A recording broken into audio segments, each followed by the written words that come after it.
14 de junio del año 2021,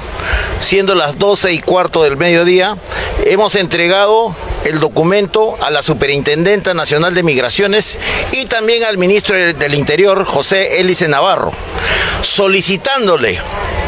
que extremen las medidas de restricción, tanto migratorias y de seguridad, ante una posible fuga de la señora Keiko Sofía Fujimori Iguchi.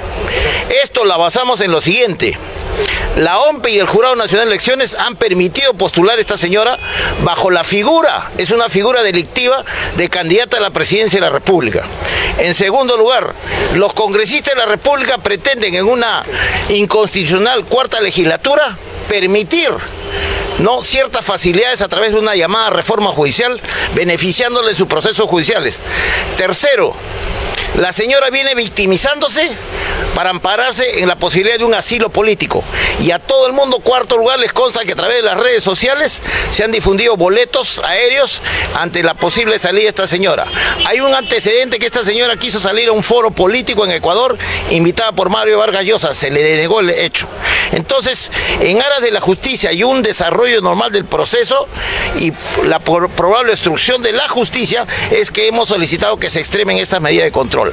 La doctora Frida Roxana del Águila Atuesta es la actual superintendenta nacional y estamos también pidiendo una audiencia para que nos pueda explicar cuáles son las medidas, porque acá muchos funcionarios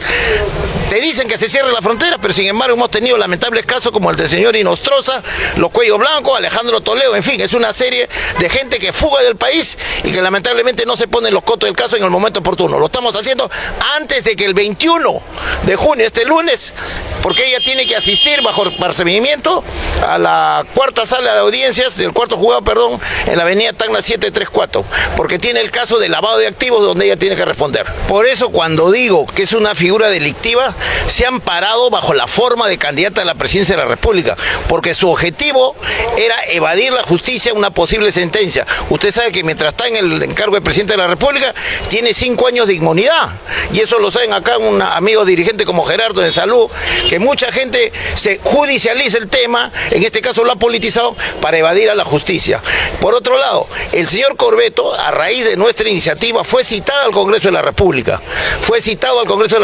y no ha hecho el descargo preciso antes de que se iniciara esta segunda vuelta electoral, para deslindar la gravedad de los casos que habían sido una serie de observaciones en la primera vuelta. El señor Luis Salas, presidente del Jurado Nacional de Elecciones, todavía no asiste a la Comisión de Fiscalización del Congreso de la República, que la preside Héctor Maquera, y eso es inaudito. No sé por qué Héctor Maquera no presiona a este señor y es citado a la mayor brevedad posible.